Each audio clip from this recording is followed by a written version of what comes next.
जय हिंद। मैं सुनील यादव।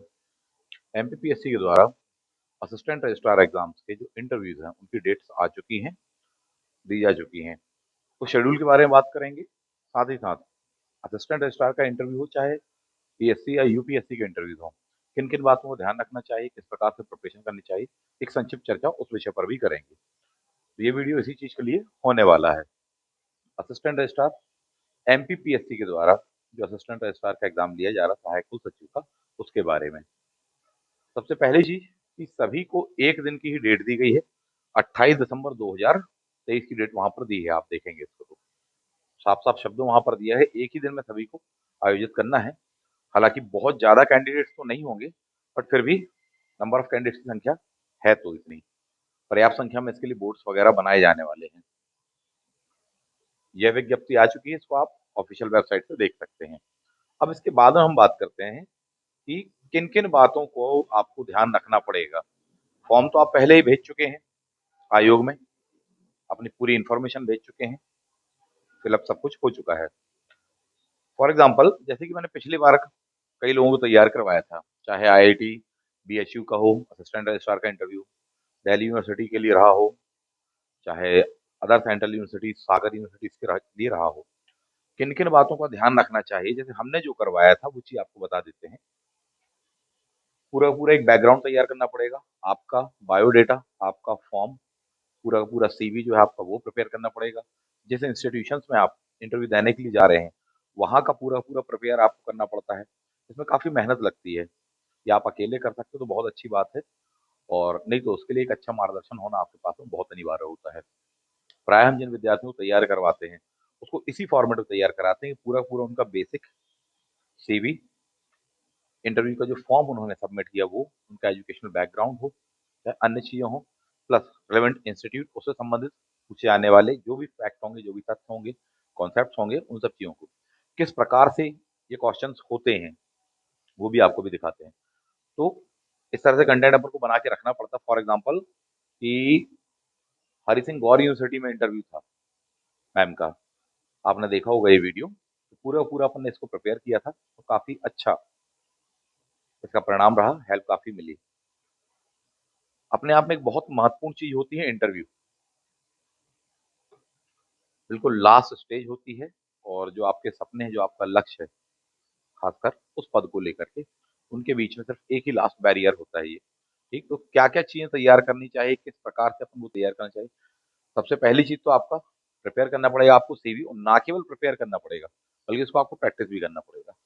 इसके साथ साथ आपकी बॉडी लैंग्वेज किस प्रकार से हो उसको मैनेज करना पड़ेगा, उसको प्रिपेयर करना पड़ेगा।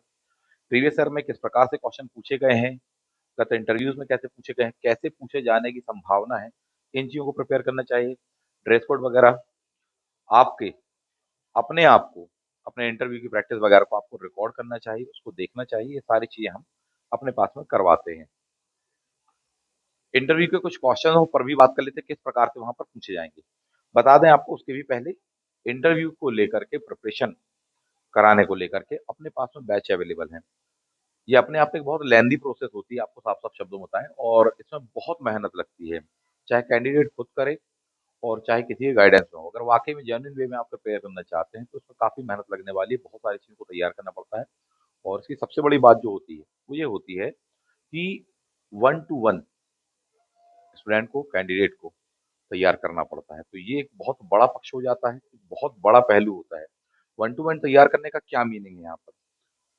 1 to 1 का मीनिंग ये है कि एक एक व्यक्ति को उसकी बेसिक इंफॉर्मेशन, जो कि अपने आप में गोपनीय है, उससे उसको अवगत कराना कि तुमसे इस प्रकार से क्वेश्चन पूछे जाएंगे भाई, इस प्रकार से क्वेश्चन हो सकते हैं, क्रॉस क्वेश्चन ये हो सकती है, और आपकी बेसिक जो प्रोफाइल है उसका हो, चाहे जॉब हो, इन सभी से किस किस टाइप से क्वेश्चन आपसे पूछे जा सकते हैं, आपके शहर हो गया, इन सभी चीज़ों को लेकर के, प्लस ये जो आप इंटरव्यू देने जा रहे हैं उससे संबंधित किस प्रकार से क्वेश्चन पूछे जाएंगे, वो सब चीज़ें तैयार करवानी पड़ती है। तो 1 to 1 इसमें कम्युनिकेट करना पड़ता है, क्योंकि सबसे लेंदी इसको बनाता है खासकर प्रिपरेशन के दौरान में।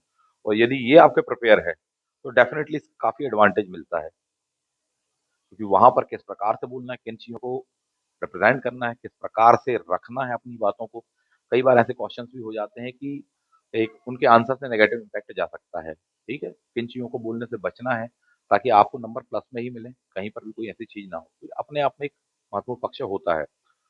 इंटरव्यू की तैयारी को लेकर के बहुत सारे विद्यार्थी ज़्यादा प्रिपेयर नहीं कर पाते हैं या नहीं करते, उनको लगता है हाँ, 1-2 मॉक वॉक करेंगे तो हो जाएगा। नहीं, ऐसा नहीं करना चाहिए। ये सबसे बड़ी गलती होती है। पूरा उसको विधिवत तैयार करना चाहिए। जितने भी संभावित क्वेश्चंस हो सकते हैं, उनको प्रिपेयर करना चाहिए। उनकी आंसरिंग की प्रैक्टिस करनी चाहिए, किस प्रकार से आंसर देने हैं, उसको प्रिपेयर करना चाहिए। मोटे तौर पर लगभग क्वेश्चन जो होते हैं बेसिक वाले, वो सभी से उसी प्रकार से पूछे जाते हैं। परंतु किसी कैंडिडेट का आंसर उसको सिलेक्शन दिलवाएगा और किसी कैंडिडेट का लगभग वही आंसर उसको बाहर भी करवा देता है। तो ये एक बहुत चिंताजनक पहलू होता है, जिसकी ओर विद्यार्थियों का ध्यान नहीं जाता। बेसिक से क्वेश्चन पूछे जाएँगे, सीवी से क्वेश्चन आपके पूछे जाएँगे, जॉब से पूछे जाएँगे, एजुकेशन बैकग्राउंड से पूछे जाएँगे, जो आपने पढ़ा हुआ है, लास्ट आपका क्वालिफिकेशन है, उससे रिलेवेंट पूछे जाएँगे। 11th-12th पर भी बेस्ड हो सकता है, जिसमें आपने यूजी किया उस पर भी बेस्ड हो सकता है, और उसके बाद में जिस पद के लिए आप जा रहे हैं, फॉर एग्जांपल आप असिस्टेंट रजिस्ट्रार के लिए जा रहे हैं, तो उससे संबंधित क्वेश्चन होते हैं। खासकर कुछ इस प्रकार से क्वेश्चन जिनके सैंपल्स आप देख पा रहे हैं।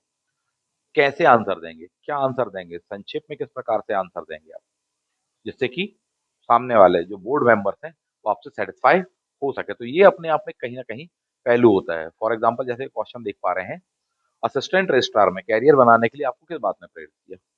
क्या बोलेंगे? किस प्रकार से बोलेंगे उन चीज़ों को? किस प्रकार से रखेंगे? सभी को मालूम है कि हाँ, अच्छे-अच्छे आंसर देने हैं, बट वो एग्ज़ैक्टली उसकी फिगरिंग क्या होगी? एग्ज़ैक्टली उसकी ड्राफ्टिंग क्या होगी? किन शब्दों का उपयोग करना है? किन से बचना है? कहीं कोई ऐसी बात ना आप बोल बैठें, क्योंकि क्रॉस क्वेश्चनिंग में गलत साबित हो जाए, और प्राय एग्ज़ामिनर यही करते हैं साहब जी, कि आपको कहीं न कहीं फँसाने का वो प्रयास कर लेंगे। किस तरह से उस चीज़ को डील करना है, ये एक बड़ी चीज़ होती है। सेकंड क्वेश्चन आपको दिया हुआ है, प्रमुख ज़िम्मेदारियाँ क्या हैं?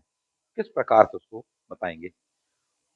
फैक्चुअल क्वेश्चंस भी हो सकते हैं संबंधित, कहाँ पर दिया है, एक्ट में कहाँ पर दिया हुआ है, कौन-सा आर्टिकल है, क्या ज़िम्मेदारियाँ हैं। अभी जब आप इसको अध्ययन करेंगे तो पाएँगे साहब ये असिस्टेंट रजिस्ट्रार को लेकर के लायबिलिटीज़ तो कहीं पर स्पेसिफाइड की ही नहीं गई है एक्ट में, फिर क्या आंसर देंगे? क्वेश्चन जबकि उस पर होने वाले हैं, है ना? अन्य उम्मीदवारों से आप कैसे अलग हैं, बेहतर हैं, आपका ही सिलेक्शन क्यों किया जाए? आपको ही क्यों चुना जाए? अपने बारे में कोई 3 खूबियाँ और 3 खामियाँ बताइए, आंसर तो देना है। फैक्चुअल क्वेश्चन होंगे, उनको आप मना कर सकते हैं, सर ये वाला फैक्ट मुझे याद नहीं आ रहा, सॉरी।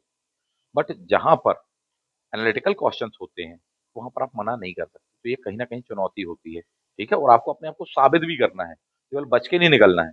वहाँ आपको इस बात को साबित करना है कि नहीं, आप वाक़ई में योग्य हैं उस पद के लिए, प्लस अन्य लोगों से बेहतर हैं आप। रिटर्न में नो डाउट आपने अच्छे नंबर बनाए हैं, वो एक डिसाइडिंग फैक्टर होगा, लेकिन अंतिम डिसाइडिंग फैक्टर नहीं होगा वो, इस बात को आप समझिए। वह भी चीज़ अपन को एडवांटेज तो देगी नंबरिंग का, लेकिन यहाँ पर भी इतने नंबर का आपका इंटरव्यू है कि आगे पीछे कुछ भी हो सकता है। इसलिए इसको यूँ ही नहीं छोड़ा जा सकता, इसको प्रिपेयर करना पड़ता है। एक और क्वेश्चन दिया हुआ है, क्वेश्चन नंबर 4 आपको, एक सहायक रजिस्ट्रार के लिए महत्वपूर्ण गुण क्या होने चाहिए? कैसे प्रस्तुत करें? मुश्किल से मान के चलिए आपको 2 मिनट का टाइम मिलेगा बात को कहने के लिए, किसी भी क्वेश्चन को, फिर उसके बाद में फिर क्रॉस क्वेश्चनिंग लगातार हो जाएगी। यानी मेन क्वेश्चन होते हैं कुछ इस प्रकार से, और उसके क्रॉस क्वेश्चनिंग होंगी। मुश्किल से 2 मिनट का आंसर है, किस प्रकार से उसको विधिवत प्रस्तुत करेंगे, ताकि ऐसा ना लगे एग्जामिनर को कि साहब हेजिटेट हो रहे हैं, बात नहीं कर पा रहे हैं, बात करने का तरीका ऐसा ना हो कि साहब गलत इम्पैक्ट छोड़ जाए, लगे कि नहीं एरोगेंसी आ रही है, लगे या लूज कॉन्फिडेंस है। दोनों ही बातों में एक संतुलन बना के रखना पड़ता है। कई बार अभ्यास ना होने के कारण भी हो जाता है, और कई बार अभ्यास होने के बावजूद भी बार-बार वही गलतियाँ दोहरा दी जाती हैं, ठीक? वो गलतियाँ एक इंटरव्यू लेने वाला अनुभवी व्यक्ति आपको बता सकता है, उस मामले में आपकी हेल्प कर सकता हूँ, है ना? इसीलिए मैंने ये वीडियो बनाया कि जो भी विद्यार्थी उसको प्रिपेयर करना चाहते हों, किस प्रकार से उसकी एक विधिवत तैयारी की जाए एक प्रोफेशनल वे में, उसके लिए ही मैंने ये वीडियो बनाया हुआ है। इसके लिए पेड बैच रखा हुआ है।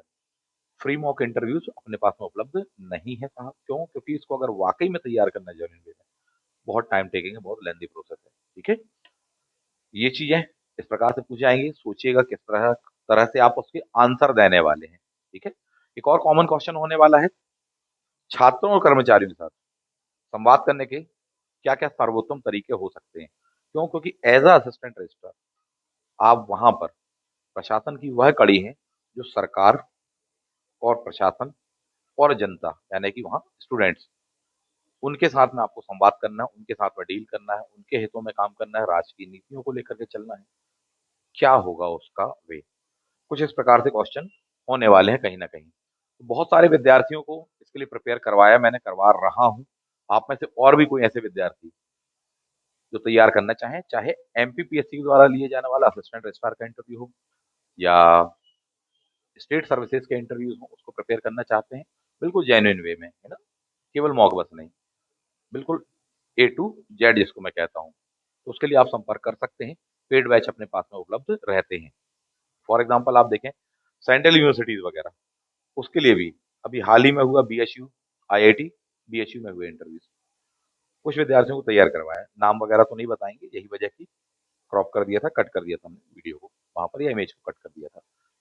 बहुत सारी चीज़ों को आपको वहाँ लेकर के चलना पड़ता है, उनका फॉर्म मेरे हाथ में है इस समय। किस प्रकार से क्वेश्चन होते हैं?